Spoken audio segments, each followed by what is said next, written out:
November 13th post-election, first post-election edition of Get Rominger on the Phone. I'm your host, Karl Rominger, and of course, I'm not taking any guests tonight, so I guess I'm your hosting monologue host or something. I don't know what we'll call that. So let me take a little victory lap for a second, okay? Karl correctly predicted the election. How did I do that? Well, did I get it 100% right? No, I thought actually Oz had a chance. It looks like he went down pretty handily. We can come back to that. I thought the Senate would probably remain in Democratic control, maybe even pick up a seat, which it did.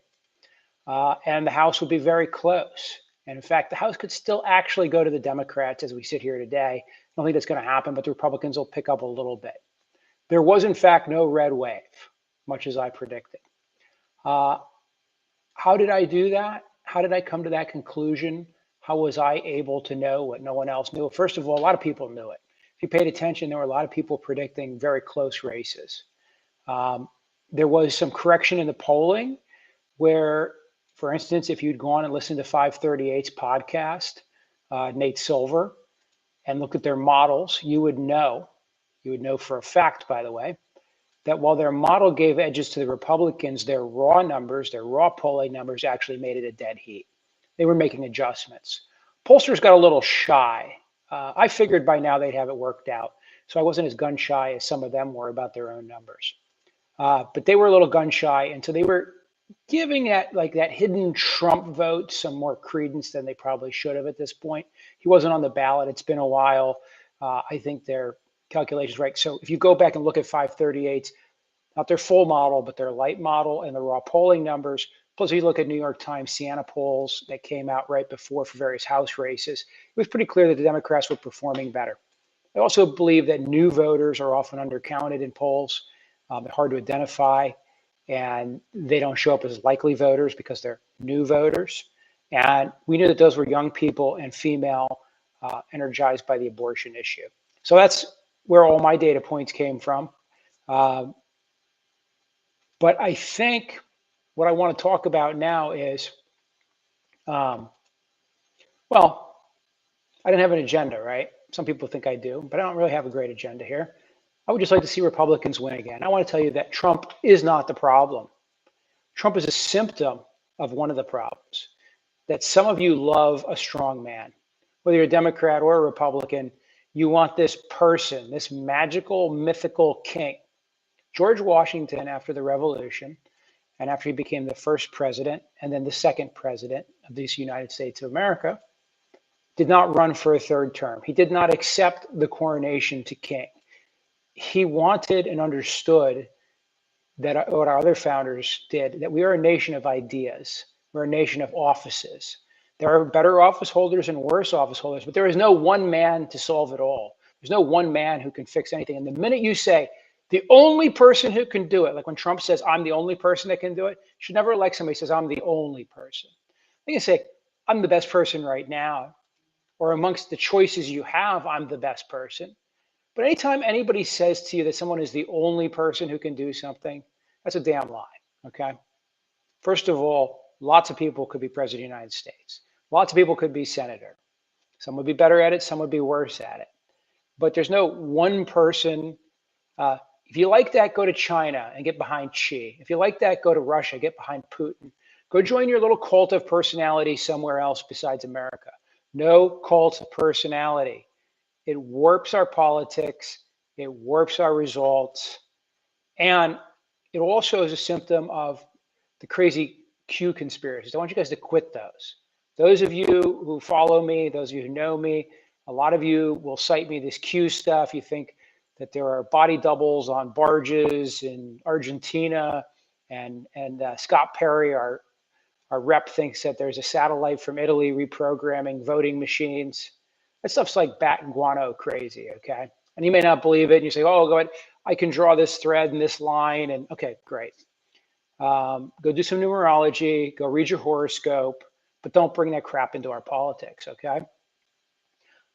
The easiest explanation is always the most likely explanation, the simplest explanation. It's not massive Rothschild, which is a code word, for Jews, conspiracy with the Trilateral Commission. It's Well, why don't you go join the John Birch Society if that's where you think you need to be, okay? But stay out of mainstream politics and quit helping the parties, particularly the Republican Party, pick their candidates. You brought us Doug Mastriano, complete and utter disaster. Doug Mastriano probably killed Dr. Oz in terms of the vote, and he helped deliver what looking like the first time the Democrats are going to control a portion of the state House in a long, long time. So it was terrible, terrible. And the QAnon folks, these conspiracy, I got my buddy Rich on Facebook right now posting about all these stolen votes and money being washed and laundered. All this stuff sounds great, but it's fantastical and it's not real. It's imaginary. Get the Q out, okay? That also reminds me, this good versus evil garbage, okay? Because remember we talked about the one man, right? Well, some of you will say, well, yeah, but my party, the Democrats are groomers and they're trying to groom people. That's bull too. The people running on each side in mainstream Democrats and mainstream Republicans are generally good people. Generally, as politicians go, generally good people. I got to put that little euphemism catch-all in there, right? But the generally good people. What I mean by that is they're motivated by what motivates most Americans. I don't think that AOC or Marjorie Taylor Greene wakes up on any given morning and says, I must destroy America. Now, we might think that their policies will destroy our system or be bad for our economy, but I don't think either one of them walks in and says, I have this Saul Alinsky book and I'm going to infiltrate and destroy because that is my goal. When you start believing that crap, well, go back up to see the Q, go up to see the Trump, the orange avocado stuff, or orange mango man. Avocado, I was thinking of spreading a toast, the way they spread the election lies. Oh, there's a grand conspiracy. We got Carrie Lake out there, right, saying, oh, this can't be happening to me. She didn't court the moderate vote. It's this good versus evil thing, okay?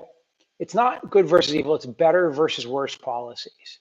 Get that rhetoric out because compromise is impossible if the other side is evil. And I know, everything has to be extreme with you guys, right? Not everybody, you know who I'm talking to in this group. You know, oh, but if I compromise, it's a moral issue. Okay, well, if you frame it as good and evil, then it's always going to be a moral issue. And maybe there are certain things you have to draw a line on, like abortion. Of course, keep drawing that line as a Republican Party and see where that gets you, right? The others don't want to destroy America. They want their American dream too. You might not like what their American dream is. Their American dream might be, LGBTQ American dream. It might be an African American dream. It might be a native tribe or First Peoples dream. It might be a white man's dream. It might be whatever each individual has for their American dream, and then the politicians, but they're not trying to destroy America.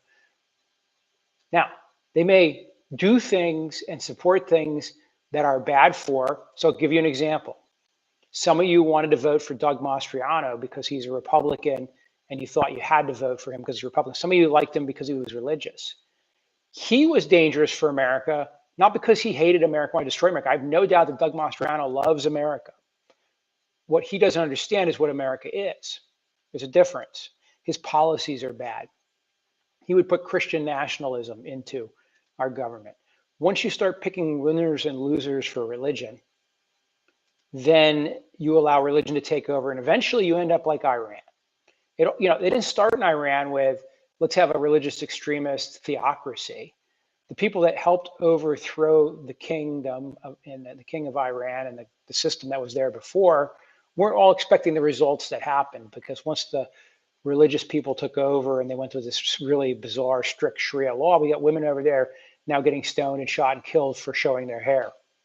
That would be possible under any religion, that people could take it to that extreme, which is what our founders want to do. They want to remove or separate religious establishment from the state. So do I think Doug Mastriano is an evil person or a dangerous person? Of course, I think he's a little dangerous because I think his policies go too far. But do I think he hates America or that he wants to destroy America? No. I think that some of his policies could destroy aspects of America, and that's why I was proud to vote against him. Do I like everything about Shapiro? No, not at all. Do I think Shapiro wants to destroy America? No, not at all. Do I think that Shapiro's policies are less dangerous than Doug's? Yes. That's why he got my vote. Okay? So remember, the others do not want to destroy America. So here's my cleanup plan for politics. If Republicans want to win again, you need to get rid of the MAGA wing. And I know some of you guys are going crazy. We've got the cult followers amongst us who love that strong man I talked about earlier.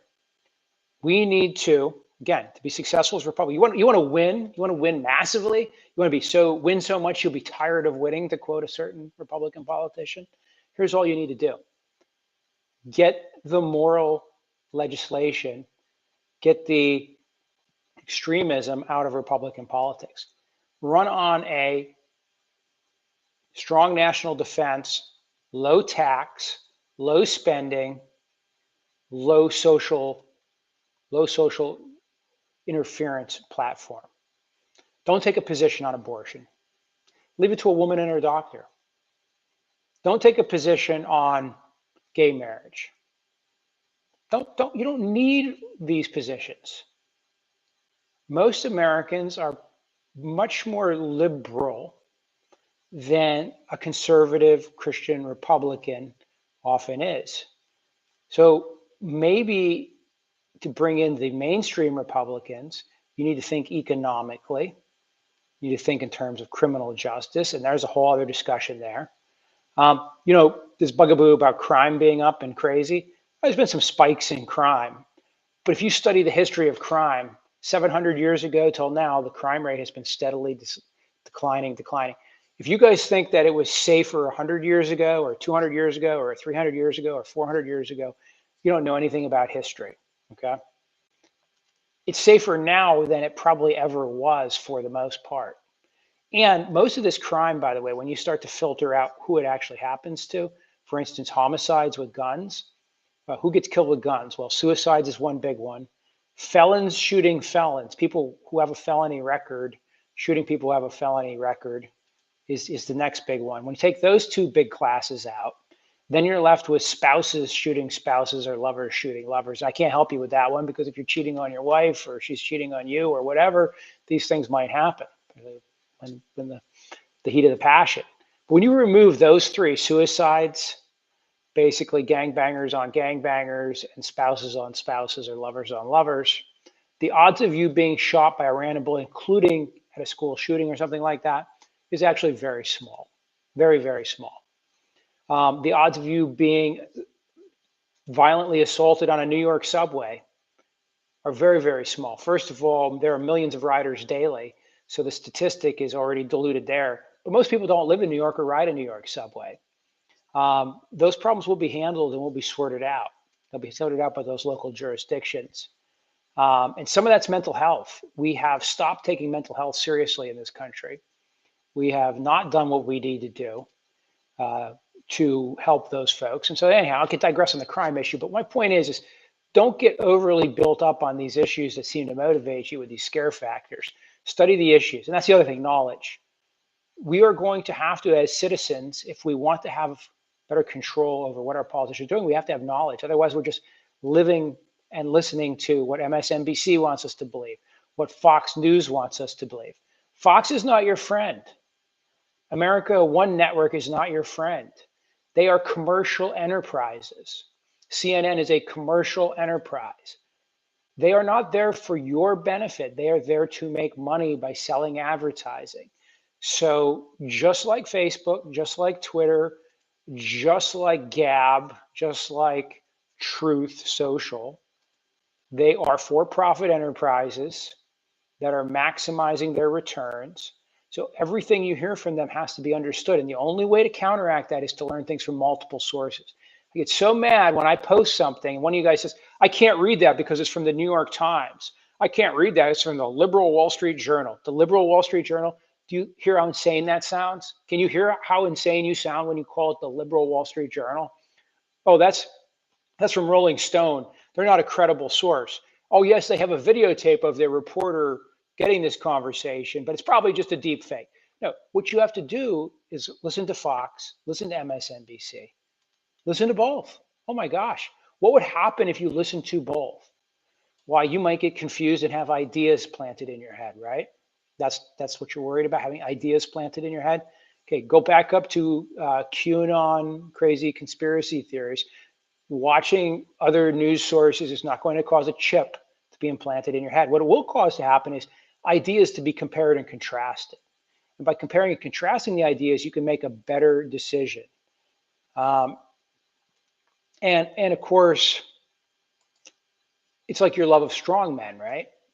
Does that person, my one guy, Tucker Carlson says, remember, Tucker Carlson's the guy, I don't think he wants to destroy America either, but Tucker Carlson's the guy who, when the laptop came out, the Hunter Biden laptop, the one that you guys were so excited about, well, he was on there having Hunter write him a letter for his son to go to school because he's buddies with Hunter Biden.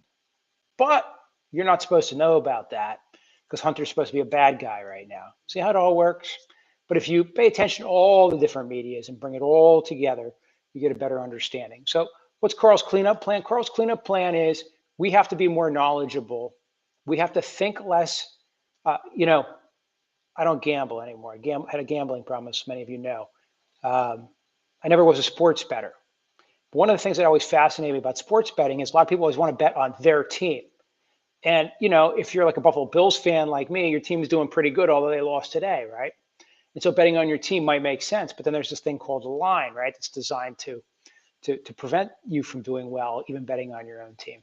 But the point is when you always want to bet on the team that you love, you might be influenced by the fact that you love that team and you're not objective about the sports information. And so if your quarterback's out with an injury report or one of your wide receivers isn't running that day because he's got a broken whatever, you're thinking, it's okay, my team is great, I love my team. And you sometimes will be influenced by that love of team. You have to be careful if you're a conservative or a liberal that when you listen to a conservative or liberal newscast, you just hear what you want to hear. You just see what you want to see. You just want to be reinforced. You want to know that you're right, that your side is good and the other side is evil. Remember, these are all the things that are the problem. So you have to intentionally seek out and read things you don't like. You have to intentionally seek out and watch reporters you don't trust. And you have to try to cobble together and say, okay, everybody seems to agree on these three things, so that's probably accurate. Here's where they disagree, and here's why I think this is plausible or not plausible. And the more you do that, the better you'll get at it. And if you do it a lot like I do, you'll be able to evaluate the upcoming election and not fall for this red tsunami that everybody on Fox News was predicting, that all the pundits from the Republican side were predicting. And there's it boggled my brain that they were predicting that. And I know I quarreled with a lot of you and I took a lot of heat on Facebook. But I'm going to ask you to do something. I'm going to ask you to go back if you want and watch Karl's predictions for the election. It's the last video he did, right? In fact, what I'll do is I'll run it immediately after this one. I'll run it immediately after this one so you can go back and compare if you want, all right? But compare the two. Say, Karl, you got a little wrong. Yeah, of course I got a couple of details wrong, but mainly right. Why? Because I read the Wall Street Journal, I read The Economist, I read the New York Times, I watch Fox News, I watch MSNBC, I check in on CNN every once in a while, I watch Chuck Todd, I watch ABC, right? I read Nate Silver. I go everywhere I can for as many diverse opinions. I watch the BBC. I listen to NPR, right? Maybe we don't all have time to listen to all those things and compare all those things. But find thought leaders who do, and you're going to get a better, more balanced picture. I won't always be right. And I am gloating and loving that I was right this time. But I am not the one strong man. I'm not the one special person that can lead anyone anywhere. The only thing I can do is remind you to think and study. Whenever someone tells you it's simple or it's obvious or one man or one party or one thing, what do we know right off the bat? That's the wrong answer. They're misunderstanding the complexity of the problem. Because if the problem was that simple, it wouldn't be a problem to begin with. All right? All right, we'll wait and see what happens with the House of Representatives. If it stays in Democratic control, I hope people will take heed of that as to the real message there. But I don't think you should be fooled when Bush, Clinton, Obama and Trump ran, right? Well, Trump lost 40 seats in the House. Obama lost 63 seats in the House, both in their first terms. Clinton lost a bunch of seats in the House. I think Bush did a little better the one time. Joe Biden has done better than any president in 40 years in an environment that should have gone terribly against him, which tells you how far off the mark the Republican candidates were, how far off the mark Republican messaging was.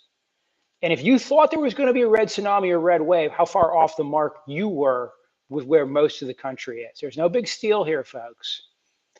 It's just about getting in touch with where people really are and understanding that we are a democracy and a representative democracy where there has to be some compromise.